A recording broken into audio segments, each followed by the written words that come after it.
Biomutant, autism. Let's talk about it. I don't know how to hype this up anymore. It's going to be a long video. I hope you can watch it and chill out and just take some time out of your day to learn something new. And let's get into it. So to talk about how Biomutant works alongside my autistic traits, I need to talk a little bit about autism. Now, a lot of people on my channel already know this kind of stuff because I've spoken about it in videos. So if you wish to just jump straight to the footage of the game and talking about that, this is the time you need to go to. So autism is a neurodevelopmental disorder. And what that basically means on the very, very generalized scale is that our brains work differently. They react differently. So you think about something like brightness of lights or sound, we take in that information very, very differently, usually more intensely and on an impactful level than neurotypical people do. Now, neurotypical means, without any kind of neurodivergence. So basically normal. And I say normal in quotation marks just so that we can speak in generalizations instead of getting into the little nitty-gritty intricacies of those terms that I don't actually agree with. But for the sake of this video, to make it a little bit easier to understand, that is how I'm going to explain it. So one of the common misconceptions or stereotypes of autistic people is that we don't have emotions, we don't feel emotions, we are robots, when actually the complete opposite is true for many autistic people, because truly we actually feel those emotions on a much more intense, impactful level to the point where it could ruin weeks of our lives. The challenge that we face is viscerally expressing those emotions at the appropriate time and in the appropriate way, and regulating those emotions appropriately so that we can survive life. Something that neurotypical people just have built into their setup, into their systems, into their brains, is how very little things can affect an autistic people won't really be noticed by neurotypical people. And I'm not expecting anyone to really truly understand that, because unless you are autistic or have experience with autistic people, those kind of concepts become quite difficult. And that's what I hope to explain in this video. But I am only talking for myself. I'm not talking for autism as a whole. I will be referencing autism in general, but I am speaking for myself and how it affects me, because every autistic person's traits are very, very different. If you've met one person who is autistic, you have met one person who is autistic. So how does this stuff fall into gaming? In many ways that you wouldn't really truly understand. A lot of autistic people have sensory issues and sensory challenges. So I myself personally, sunlight really causes me to have immense pain behind my eyes, because my sensitivity to sight and the light that shines on me can be quite detrimental to my life. Also, sound and listening to music and hearing is very different for myself than it is for neurotypical people. And the way that I try to explain it is that if I'm listening to a music track, no matter what music it is, I can hear every single aspect of that song at the same time. So that's instruments, it's the vocals, it's the ad-libs, every single individual piece of music that comes together to make up a whole track. I hear them all at the same time as I'm listening to them. I can also reduce the volume of certain aspects of music in my own head to be able to really control how I listen to music. And that is kind of a survivor type mentality for someone who's autistic, because when you have anxiety and stress, or you have a really bad day, all of that anxiety can, and we call it autistic anxiety because it's a little bit different to generalized anxiety. We need to regulate that so that we can actually move forward in our lives. So you will see a lot of autistic people who may flap like this. They might bang their head, they might rock backwards and forwards, they might tap the table, they might make noises with their mouth and things like that. These to neurotypical people, these strange actions, these weird actions, but realistically what that is an autistic person trying to regulate their emotions to calm themselves down so that they don't have an autistic meltdown. Those are things that we need to do to survive. It's called stimming. So stimulating your senses in any way, shape or form to be able to regulate your emotions and stay calm. And those stims usually come from being either hypersensitive or hyposensitive, which means undersensitive to certain senses. So when you see autistic people bang their head against the wall or hit the wall, that is because they are undersensitive to touch, which means that when they get stressed out and their anxiety rises and rises and rises, they need to seek that sense. So they need to go out of their way to do something to feel touch to be able to start to regulate their emotions, which we will cover in just a little while, and how the game affects my senses personally. But first and foremost, I want to talk about the accessibility of this game, the UI and the menus of this game, because they are some of the best I have ever seen in a game. So I, as an autistic person, and this is for a lot of autistic people, I am very detail oriented, which means that I don't see the big picture. So I'm not looking forward, 15 steps, I'm looking 2 steps ahead. And that becomes quite exhausting and quite frustrating because you're constantly obsessed and focused on very specific little details to be able to make whatever it is work for yourself. The menuing, the UI, and the accessibility options here really just take away all of that from my autistic traits. I get to have very specific things that I need to be able to change on a regular basis, very obvious to myself where it is and how to access it and how to change it. Now, that might sound crazy, but that is not true of all games. So when you go into the game, the very first menu you see when you press your start button is a 4-section kind of screen. So it shows your gear, your character, your map, your system. But underneath that, there are little words telling you exactly what is in those menus too. So it becomes very easy to just find the things that I want to find. So if we actually go into the system settings and go down to settings and go into it, you can see that there is a hell of a lot of options in this menu.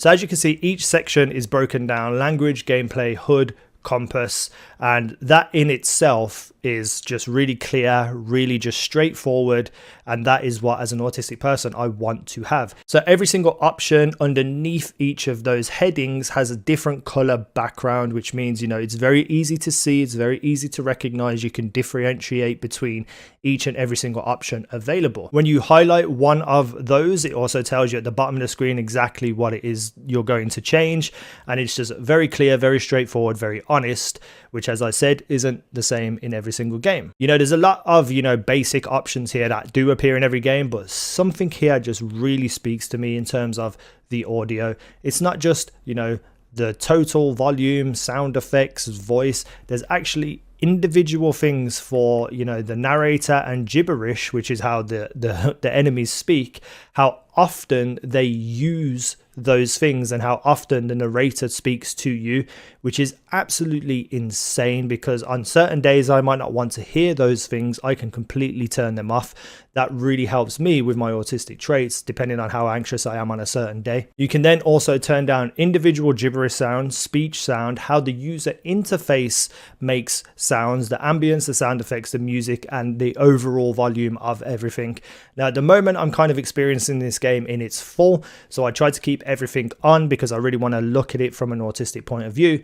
But there are definitely certain things in here which I'm going to change regularly so that I can enjoy the game at whatever level I'm feeling my autistic traits on and the stress and anxiety on that specific day. There's also the option to actually be able to change your buttons and keys, which is very important, not just for my autistic traits, but for anybody with any kind of disability who needs to be able to put their controller in the way that they need to be able to play. Having control over this stuff is very, very important for autistic people because, like, again, you're detail oriented. You want to know exactly what's happening, what you need to do, what you need to press. At the moment, again, I'm using the basic layout because I want to test it out and really go through it. And then I'm going to definitely change some buttons where I need to. And then the accessibility options are here as well. So, your subtitles. But what really impressed me was the gameplay. So your QTEs can be auto-completed. So anyone who has kind of finer motor skills challenges can actually turn this on and not have to worry about that kind of stuff, which does appear in a lot of autistic people as well as a lot of other disabilities,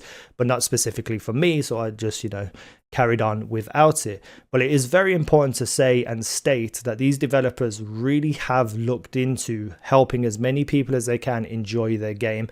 And again, that doesn't happen in every game. And very quickly, just for accessibility sakes, you can see right here the kind of overall map and the places I've been to. It's very clear, very obvious where you've been. You've got all these yellow dots, which shows you where you can fast travel. These are certain aspects of the game where you go and, you know, create the fast travel spot. But they're very clear, they're very obvious on how you can travel around. All the areas have very, very clear names, so you can know exactly where you are or exactly where you need to go. The waypoint system is great too, but one of the things that impressed me the most is when you meet specific characters in this game and you quote unquote unlock them, then you actually see them on the map very, very big. So if you're going around and you want to specifically find, you know, one specific character and you're going, where is he? Where is he? Where is he? Where is he? Oh, there he is, because it's very, very clear and very obvious where they are. And that is just those little kind of intricate things that they've added to this game to really help out with accessibility for a lot of people that, you know, a lot of people are not going to realize that is even involved in the game and the development of the game. So being detail oriented, the system for leveling up your character and all the options you can do are incredible for me and my traits. It makes me really focus. It makes me really look into, you know, the min-maxing, the little very intricate things that you can pick and choose and change. But it's also very simple at the same time, which is absolutely insane to me. So here we are on my character right now. You know, I'm not going to bother showing crafting and stuff because that's a whole nother subject, but very similar to what I'm talking about now. But you can very much see right here that they split your kind of stats there, vitality, strength, and intellect, into what your base stats is and what is carried over from your gear by highlighting it yellow. So when you're changing your gear and going through your gear, you can very quickly identify what's changing and how it's changing, which, you know, does exist in other games, obviously, but they just do it in this very clear, honest, open way. Leveling up your character too is very much easy to figure out what you want to do because everything is split up into one-handed slash dual wield, two-handed, crush, old world clunk fist, which is all different weapon types, and then you can go in and get your combos that you need. And that's also the same with your mutations, your psi powers, you know, all perks that you want to get. It's very clearly explained. It's very, very detail oriented, and that really helps me be able to relax and be able to have control over what I'm doing within the game. And before I start talking about senses and stuff and wrapping up this game, I do want to say the combat in this game is incredible for me as an autistic person, because not only is it very, very simple, you can also be able to really take control over what you want to do. So what weapons you want to use, what combos you want to use, what magic you want to use. But the combos are very, very simple. You can, you know, hit like the attack button twice and then hit the Y button and you'll do a big move. And it's very much the kind of rinse and repeat type of hack and slash game. But then you also have things like magic and guns and, you know, the control over moving around the combat area, you know, the smoothness of it, the dodging, the jumping.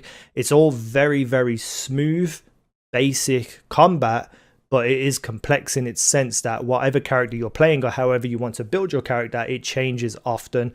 And as an autistic person, like I was speaking before about, you know, anxiety and stimming, you want something that is very, very familiar and repeatable to be able to calm your senses and stuff. So if I've had a very, very bad day, I can just switch this game on and just go to town in combat and hack and slash. But because it's repeating over and over and over again the same combos, it becomes very calming for me. It makes me focus. It just makes me feel better instantly, which is very rare for a game. You know, it's very intuitive as well in how the controls work. So, you know, you just have to hold the left trigger to fire out some magic. You use your D-pad to be able to switch your weapon whenever you want, switch your gun whenever you want, be able to heal and call mounts very, very easily. This game has such a good accessibility for anybody with any kind of disability, but more specifically for myself, my autistic traits. Okay, so believe it or not, basic gameplay of just running around in a world